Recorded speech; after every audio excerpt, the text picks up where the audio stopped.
Susan, it's so great to finally be able to get together again. Oh, it sure is. And I really appreciate you picking up the bill. I'm happy to. I've got the extra cash. Since we've all been driving so much more again, I've been using Get Upside, the free gas app that pays you cash back for every gallon of gas you buy. Wait a minute. Are you saying you actually get paid cash when you buy gas with the Get Upside app? Yes, up to 25 cents a gallon. Cash back every time I buy gas. Does that actually add up to anything? Some months I make $200 to $300. Wow, that's serious extra cash. I'm downloading the free Get Upside app now. Download the free Get Upside app now in the App Store or Google Play to save up to 25 cents a gallon when you buy gas. Use promo code PHIL for a 25 cents a gallon bonus on your first tank. That's up to 50 cents a gallon on your next fill-up. You can cash out anytime to PayPal or an e-gift card for Amazon and other brands. Just download the free Get Upside app and use promo code PHIL for a 25 cents a gallon bonus on your first tank. That's code PHIL.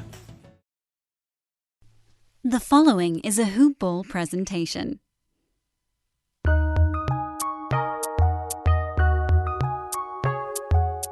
Welcome to the Fantasy NBA Today podcast.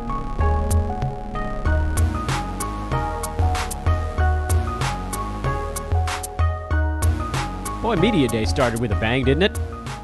Yeesh. I have to admit, I came into Media Day thinking that this was the day everything was going to feel right after this weird offseason. And I've never been so wrong. Oh my goodness. Oh boy. Anyway, we're not going to talk about that today. Media Day things that we will talk about. And you guys know exactly what I'm not talking about at the front end of this thing. I will get into it though. Make no mistake, because we still have 3 weeks and a day until the NBA season opens. So the things that you're hearing on Media Day out there, notably players who will have to spend multiple weeks in protocol if they have an exposure or actually contract COVID, that will impact draft boards.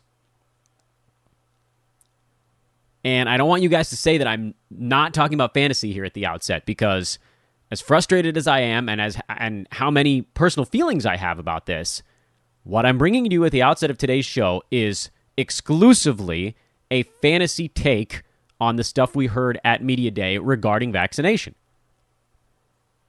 And I know it. Son of a bitch that gave me a 1-star review for asking a question about vaccination in May. You're just waiting there to hit me with another one. I don't care. I don't care. It means you're not listening. To me, when I say that this is part of handicapping your team, want to win? Don't stick your head in the sand. Want to win? Pay attention to what we've just learned. So I'll say this.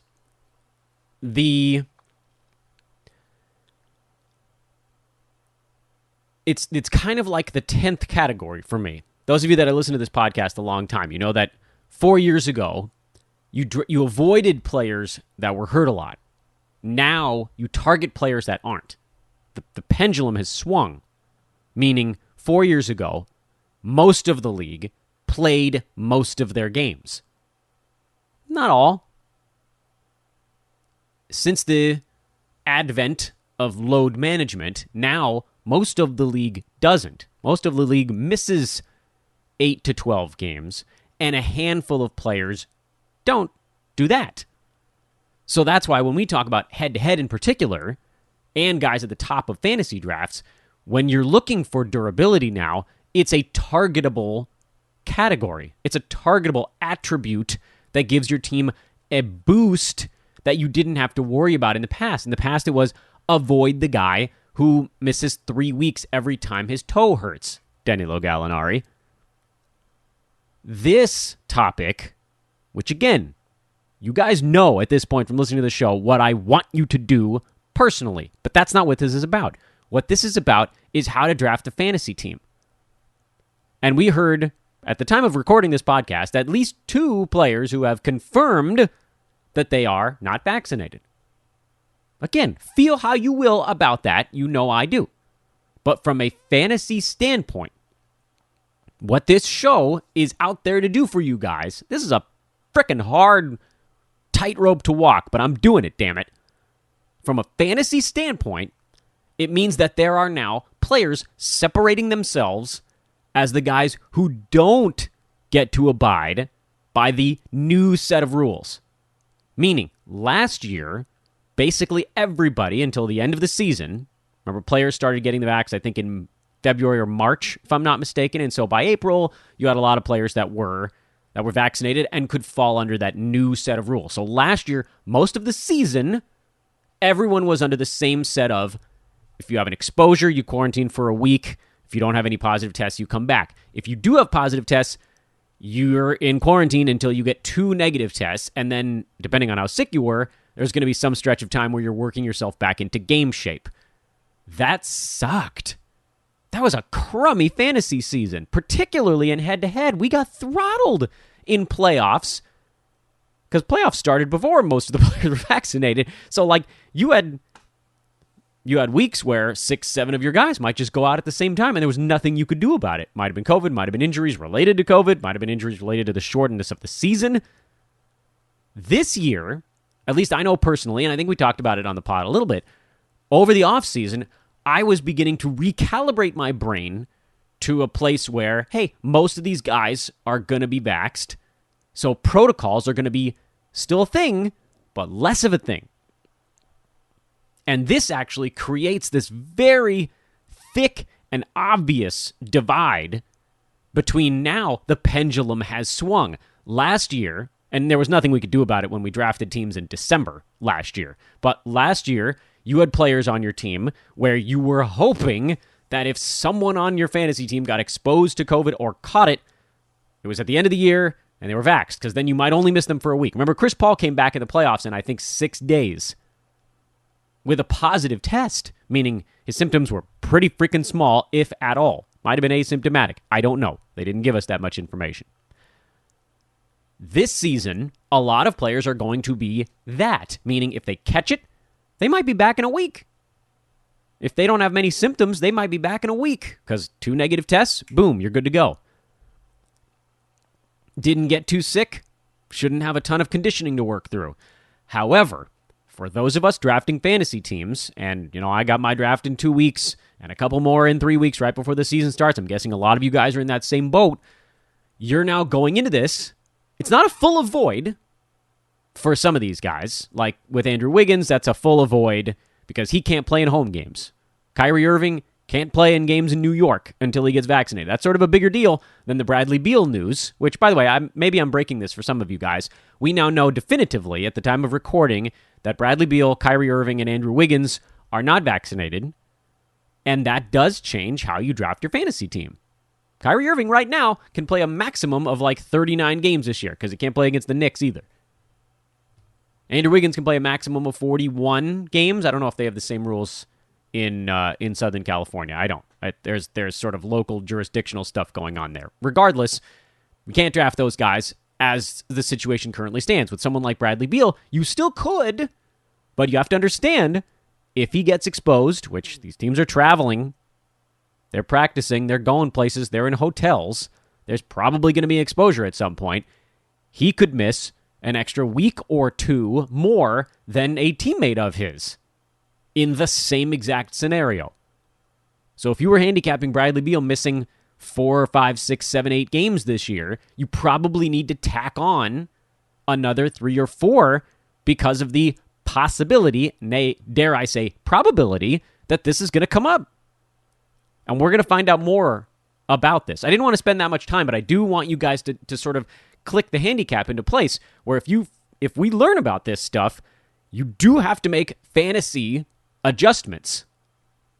I swear to God, if I hear something from one of you guys about vaccine police, I'm going to freaking lose it on air tomorrow because this is fantasy. And if you don't want to hear it, well, whatever. In any event, welcome to Monday's podcast. Happy Media Day, everyone. Sheesh. What a clunker of a start to Media Day.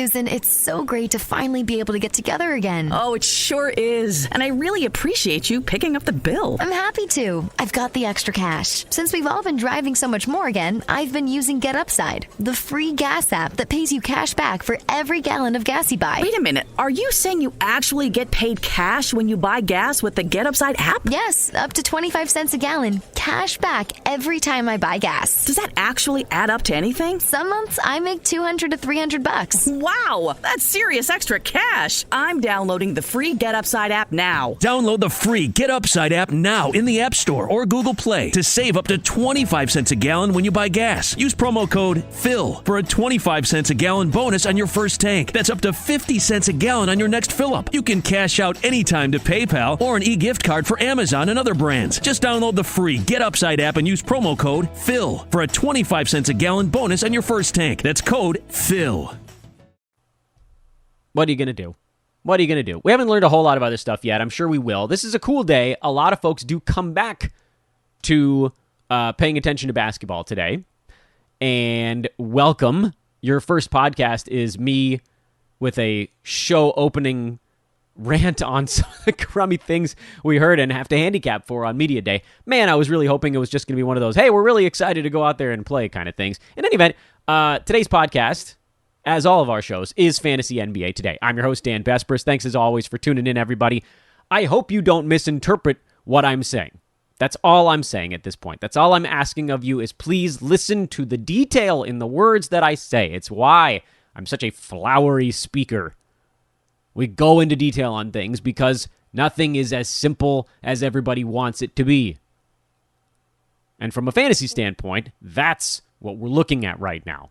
Again, other stuff, fine. You guys know where I stand. Don't need to do that on the pod. You're welcome. I was hoping I wouldn't have to talk about that at all today. But you know what? It's news. It's newsworthy. And it's fantasy newsworthy. Kyrie Irving, Bradley Beal, these are guys going inside the top 20. That's a big deal. Hey, yo, you can follow me on Twitter at Dan Vespers, DanBesbris, or just Google Dan from Hoopball. Very easy to pop up over there. Do want to throw in one quick promo here. Everybody got some positive feedback, generally, that try to do something fantasy-wise before bringing up the promo. So today it was Media Day news.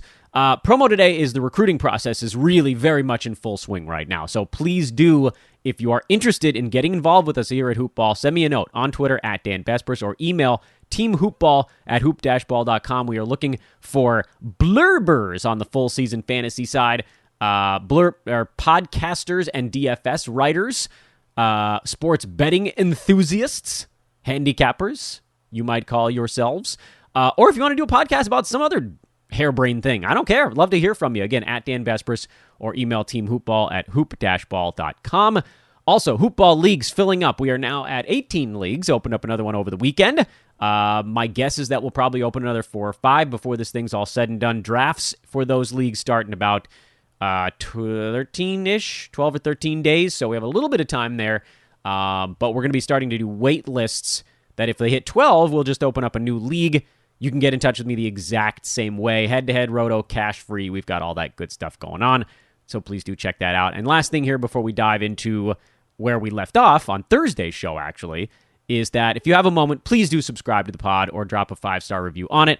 Whether or not you agree with my personal decisions, I hope that the opening monologue was useful for you. Even after doing it, I was like, should I even do this? But yeah, I mean, this is fantasy relevant. If we ignored it, we'd be doing our listeners a disservice. Please do subscribe to the pod. This is a really important time of year for us here on Fantasy NBA Today.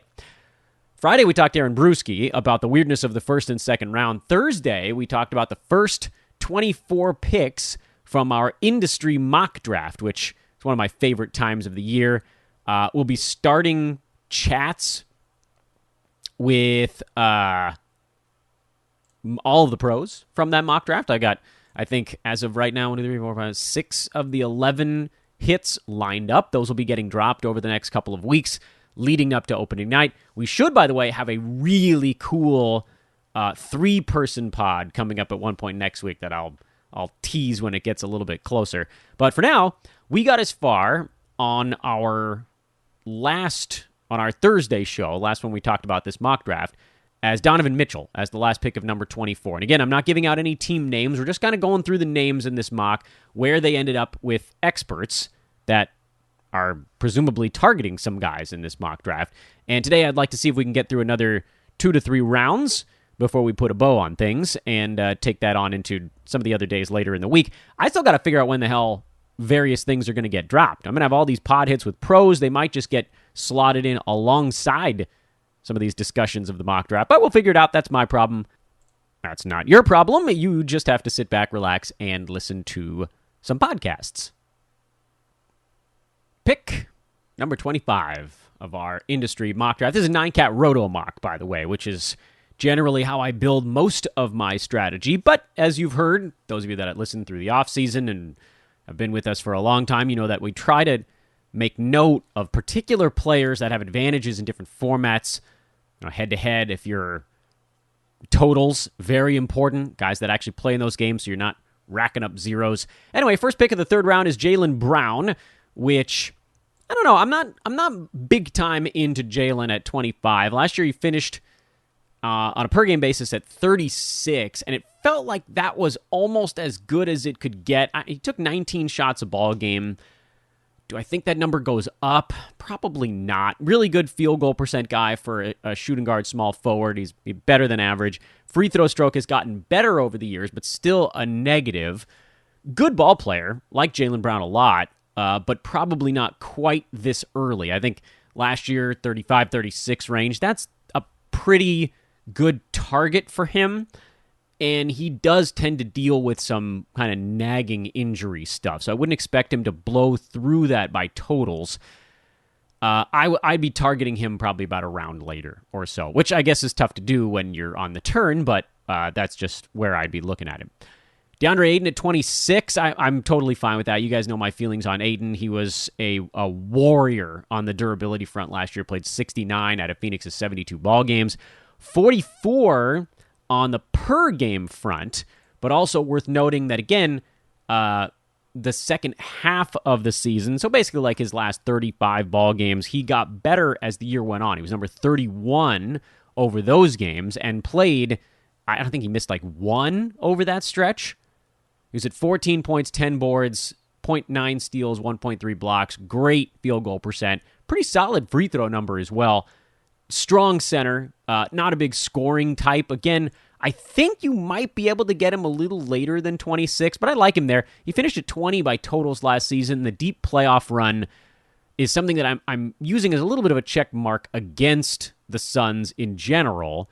But I think Ayton, the fact that he was just sort of progressively getting better, I do think that this is going to be a good year for him. I'm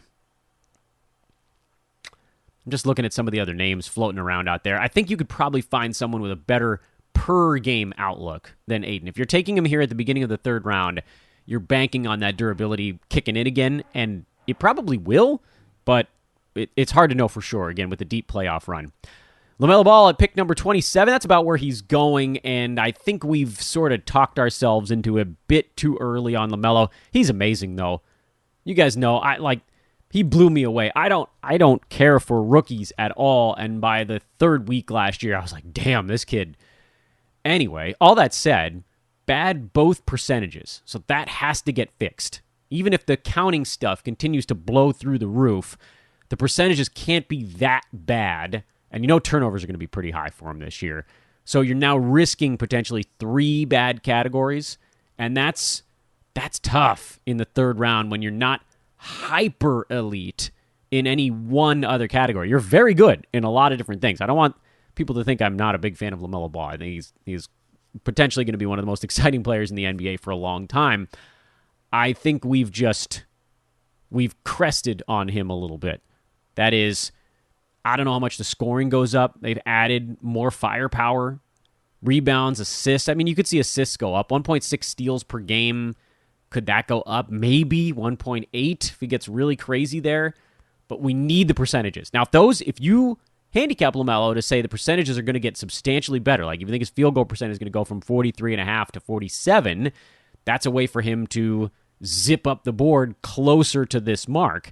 I'm just not willing to take that shot this early. Everyone else is, by the way. So I know I'm out on an island with this one, and I'm okay if I'm the guy that doesn't get this, because I don't know that he can go much beyond this unless he's playing in like 80 out of 82 ball games. This feels like the ceiling, an achievable number, but the ceiling.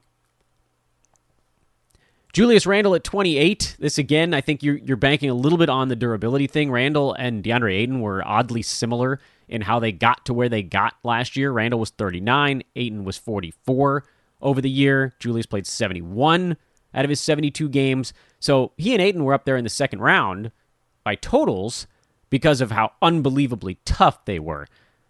Julius's numbers are going to go down this year. Knicks brought in Kemba Walker, who we learned during media day is likely to be their starting point guard. They brought in Evan Fournier. Derrick Rose, healthy to start the year. No COVID bout for him to deal with.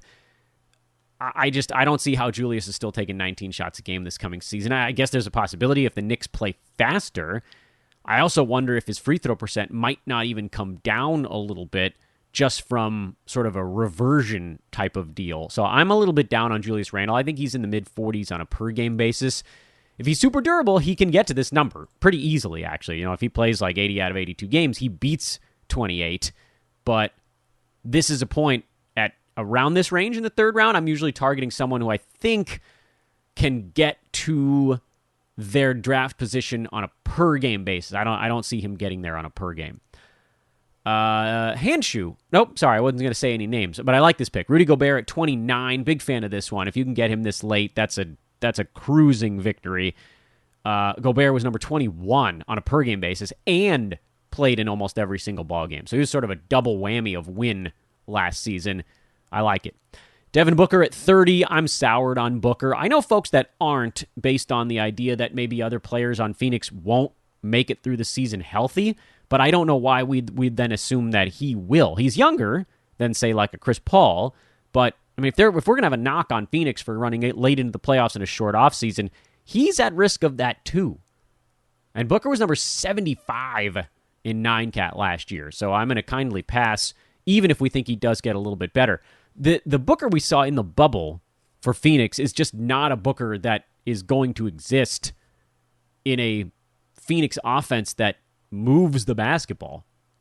He was a one-man gang and a wrecking crew, mind you. Shea at 31. I'm actually okay with this one in Roto. I know he's 55 on a per-game basis last year. I think his steals and blocks maybe get a little bit better season over season. There is the shutdown fear. I might rescind that one. I'm too afraid. I'm too nervous to take a shot on Shea as sort of a post-hype guy who had a clunker of a year. I don't think they'll shut him down after half a season again. He'll play later into this one, even if there isn't a whole lot to play for. It's too many seasons in a row if they're going to ask him to not really play late 2 years straight. That's tough, man. These guys want to go. They want to play. And when you don't let them, which is sort of what happened with Shea. I mean, you can say he had plantar fasciitis. I'm sure there was something going on, but doubtful it was as large as it was made out to be. He's a guy I'd probably target more in the fourth round. Christian Wood at pick 32. And this is, again, a roll of the dice. This could end up being a brilliant pick, or this could end up being a total flop. And I am, as you guys know, generally fairly petrified of making picks that have that much variance this early in a draft. Christian Wood, remember, was a second rounder before his ankle injury last year. He came back from that, and he was like top 130 because he couldn't throw a free throw in if he was allowed to move 6 feet closer. Dude was a brutal punt free throw level guy, and like borderline startable when he came back from his ankle thing. But before that, my God, 21 points on the year. I mean, his numbers overall, if you don't look at free throw percent, still very good. 21 and 10, 2 assists, a little less than a steal, a little over a block, 2 3-pointers, 51% from the field, only 2 turnovers, and then, ouch, 63%, 5 free throws a game. Woof. You got to be better at the other stuff if you want to cover that up. Like, you need to be getting 2 blocks a night if you want to wipe out that free throw percent, and he didn't. But if the free throw comes back up into the low 70s, that's how he jumps 3 rounds in with one category, basically. Like, if 70s isn't a full punt on free throws, but if you turn Christian Wood into a punt free throw guy, he was number 23 last year. So it's there. It's a matter of whether or not you believe his free throw stroke improves, and I'm too afraid to do it. I will say, again, I think I did this on Thursday. I'll tell you who I took in this draft. I had the next pick here at 33. I took Chris Paul, who I didn't have any intention of drafting him this year. And you guys have heard me talk about CP3 a bunch on this podcast because I thought this was the year where the needle was going to swing back the other way, meaning for 2 seasons in a row, we've been all over Chris Paul on this podcast, and he's been arguably our biggest fantasy wins the last 2 consecutive seasons. First round value out of someone we were getting late third 2 seasons in a row. And I thought, all right, 2 brilliant seasons. Surely people are now finally going to start taking him in the second round again because he was number 18 by averages last year and durable. He had both. We didn't even expect him to have both. We figured the per game would be the good one and the durability would be the like, can we hang on? Well, he did far more than that. I figure after the long playoff run, the short offseason, the wrist surgery, again, this is sort of asked and answered on this podcast. I wasn't going to draft Chris Paul this year. I figured he was going to get drafted near 20, and that was going to wipe out a lot of his value because I didn't think he was going to play 95% of his team's games. But then here we are again, late in the third round, where even now if he misses a dozen ball games, he still beats this number. Remember, he was number 18 per game. He was number 5 by totals. If you're trying to figure out what Chris Paul would have looked like last year if he had missed sort of the normal number of games for someone of his age bracket, it was basically Drew Holiday, who was number 20 on a per-game basis, but missed 13 games instead of 2. And where did Drew end up? He was 23. He could have missed another 1, 2, probably 3 more games, and he still would beat the 33 rank where I ended up with Chris Paul here. So I don't know where he's going to go in your draft. If he's really there at the end of the third round, you almost kind of have to, because he can get to 35 ranking in a, this is again, Roto, games cap. He can get to that 35 totals rank, playing at the same clip as last year, and he only needs to play in about 66, 67 games out of 82. That's not tough. Maybe even less than that. LeBron at 34, pretty remarkable. That's where he goes in pro drafts. In public drafts, he's going at like 14.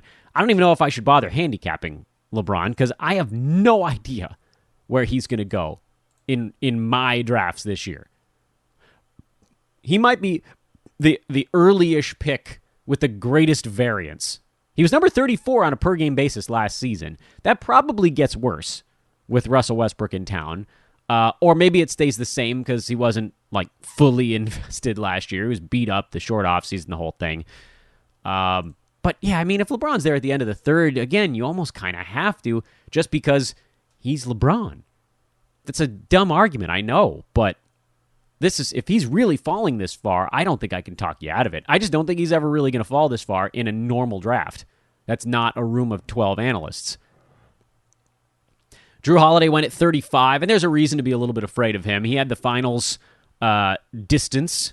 Remember, he won the championship, and then went to the Olympics. So he's, he missed 13 games last year. I'd be surprised if he didn't miss at least that many this season. But then again, missing 13 games last year, he was still a second rounder. So this isn't a bad spot to get Drew. If you're afraid of him, this is pretty much where you need to start looking for Drew. If he makes it to 35, anything earlier than that, you're playing with fire a little bit.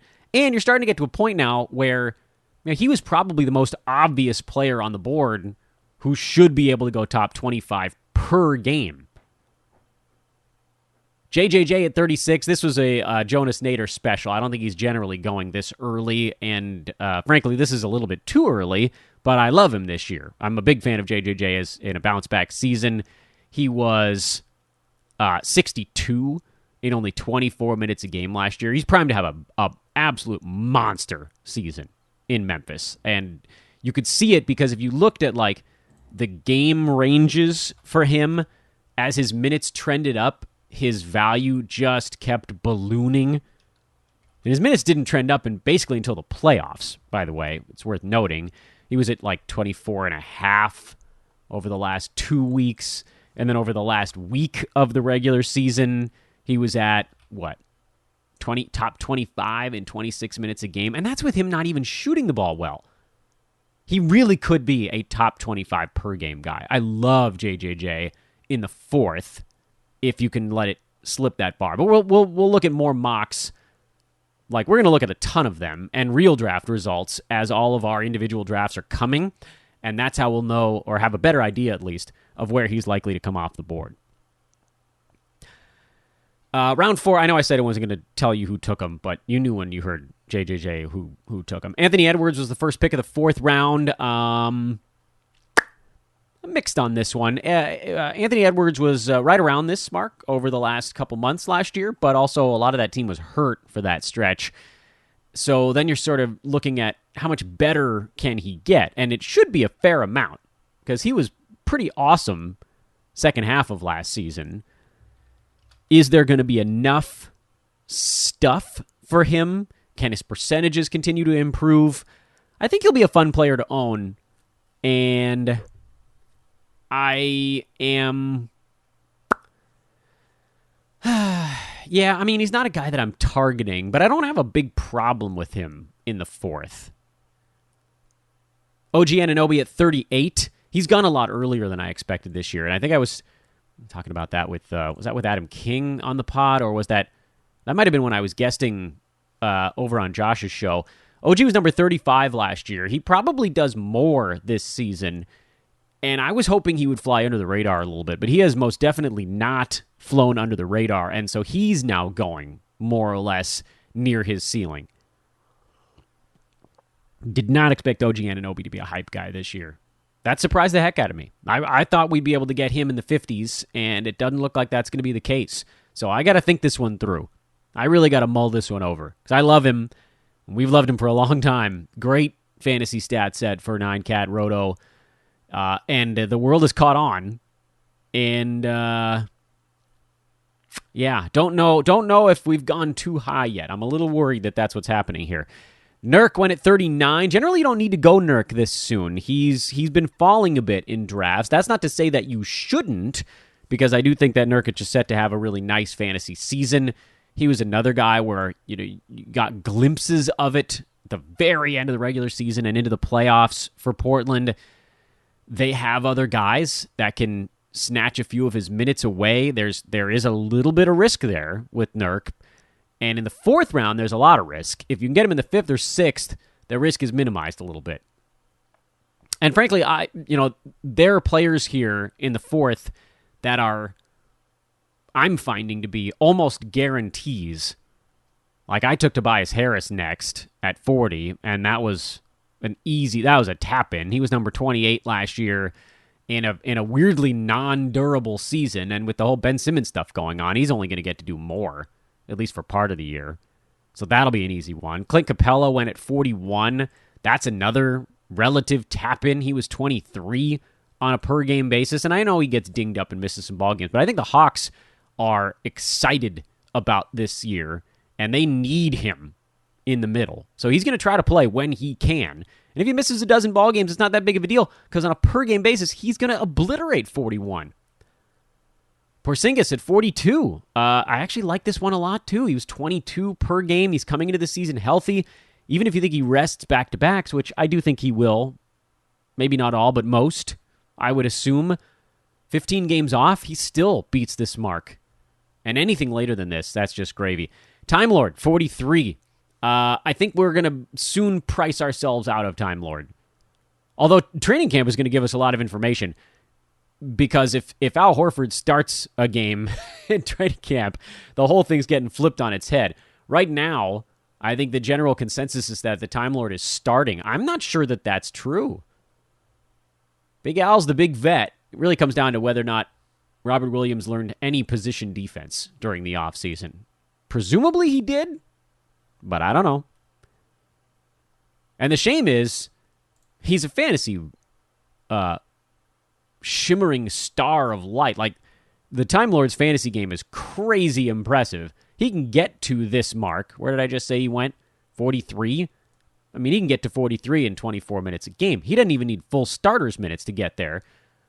But yeah, he's another one of those guys that I wouldn't be surprised to see him continue to go earlier and earlier throughout draft season, unless we get some of that weird news out of training camp. Brandon Ingram at 44. This is a pretty safe play. I like Brandon Ingram at 44. He was 51 last year. He'll be right in that range again. He's a top 50 fantasy guy. And, at this juncture, you are generally looking for guys with a little bit more upside. If his steals come back around, I guess that would be the upside, although, most of his career they haven't really, so I don't think that we can assume that's true. But again, you take a guy mid to late fourth and he performs as a late fourth, that's fine. No harm done. That's not a loss, that's not a win. I'm okay with it, especially if you took a couple of risks earlier. Miles Turner at 45, I like that one a lot. If he stays remotely healthy, he beats this number. Karis LeVert at 46. I can't do it. He's going to get a lot of usage, which was my big fear with Karis and why I was wrong. I thought he would fall off more in Indiana. He'd had a wide open path to value because Sabonis missed some time. Brogdon missed a bunch of time in there. But we still don't really have a timeline on TJ Warren. And so LeVert's probably going to get his 15, 16 shots a ball game. But in 17 shots a game last year, he's top 60. I just don't know how he gets better than that unless his percentages both become better. And he had a good free throw run last year.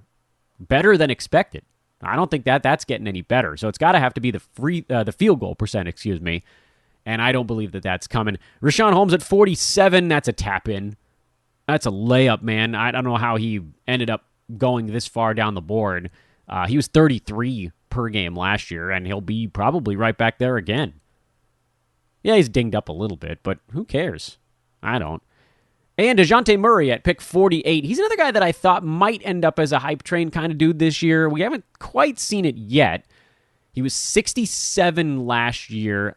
I'm gonna, at the risk of being really doubling down on the curmudgeonly takes we have on this podcast, I'm actually gonna say that Dejante Murray is gonna be a little bit of a bust this year, and that's not totally fair because it's not like he's gonna be worse than last season.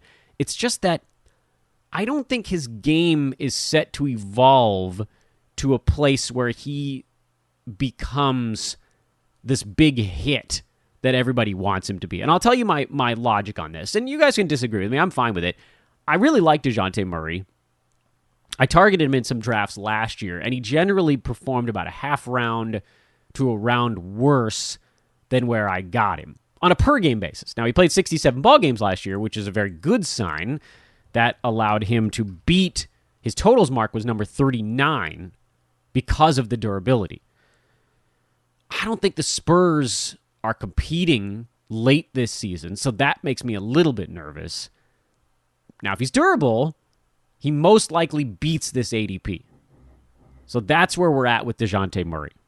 Because from a stat set standpoint, even if his usage does go up, and the points and the assists move a little bit with it, the rebounds are probably not going any higher. The three-pointers probably aren't changing much. He's a big-time steals guy, but his percentages are not very good, and I've got to think his turnovers go up as well. So yes, usage is value. He should be better than the 67 he put up last year. I agree with that, but I think it's probably more like one round on a per-game basis as opposed to the two that we're seeing happening right now. So to call myself Dejante Murray bust, that was wrong. That was a vast overstatement. I'm worried that he is going to be the next name on that list behind who the hell did we talk about already as these hype train run amok situation. Time Lord, are we going to price him out? Murray, are we going to price him out? OG, are we going to price him out? Michael Porter Jr., are we going to price him out? Maybe. For a lot of those guys, it's going to come down to whether or not they play in more than the league average number of games from a per-game standpoint. Just noting again, Michael Porter at number 19 per game, probably ever so slightly behind that. I think he's in the 20s on a per-game basis. OG Anunoby at 38. I think he probably beats that on a per-game basis. I think he could be inside the top 35. Who else do we say? Time Lord, 43. I think he's actually behind that per game, but that's because I think Al Horford's going to get to do more than a lot of people assume. And then Dejante Murray, I think per game he's behind it at 48. He's probably more like 53 to 56 range. But again, if any of those guys show durability, then at this exact moment, the hype train has not completely run off the tracks. We're still hanging on, but you need it to be on the health standpoint. Murray has shown himself to be a pretty healthy guy, so that one I can get behind. Time Lord hasn't really. As soon as he started playing bigger minutes, he missed ball games. And I know Boston had sort of the year from hell last year, so I don't know that we can extrapolate too much. Anunoby had been very durable. Last year, no one on Toronto could make it through the year. They were just gassed. So hopefully he gets that back. And then Michael Porter Jr., who did actually look pretty durable last year, aside from the COVID, that's right, thecovid.com, came into the league as an injured guy. So it's hard to know for sure when we've priced these guys out. And you know, it's our job, I guess, on this podcast. And right now, it's close, if not quite all the way there, to priced out, meaning there's still a little tiny bit of room on the upper side, the good side of that blue bar on the gray graph. What could Michael Porter Jr. be? Well, if he plays in 80 ball games this year, he probably could be a first rounder. He could be, top 22 per game, plays in 80 ball games, and ends up as the number 11 guy in fantasy or something like that, or number 9 guy in fantasy. That's a possibility. Do we think he's going to play in 80 out of 82 games? I don't know. Do we think he's going to play in 75? Yeah, probably. But what if we find out later that he's someone that might end up needing to miss 2 or 3 weeks if there's a positive result? Because they're still getting tested, man. That's not going away. Anunoby, what did we see last year? Was that the start of him having some injured seasons, or was that the one-off? I could see Anunoby as a second rounder by totals, so there's definitely still a little bit of room on the upper side of him here, getting drafted near 35. Murray, yeah, for sure. I mean, if he's durable, he beats it. But you could say that about a lot of these guys. What you're looking for is, like with Chris Paul last year, if he's durable, not only does he beat it, but he just obliterates it, blows it completely out of the water, and, 2-3 rounds of maximum value. That's the guys we're looking for if we can find them. And if you can't, you look for someone that is what we've referred to a couple times as a layup. Well, they're doing work on the sewage line underneath the building, so we're going to go ahead and get it wrapped up today. Tomorrow, we'll probably get into more of this draft, but we might also be talking to some of the pros from it already. Very exciting stuff here on Fantasy NBA Today. We'll continue to bring you NBA news as it breaks, no matter what it might be, and we'll do our best to walk that damn tightrope while we're doing it. I am Dan Vespers for Fantasy NBA Today. Again, hit me up if you want to be a hoopball recruit. We would love to hear from you, or if you want to join a hoopball league. Like and subscribe. What do the kids say? Smash that subscribe button. I don't know. Hello, fellow young people. Have a great one day, everybody. Good to be back. 3 weeks, 1 day. So long.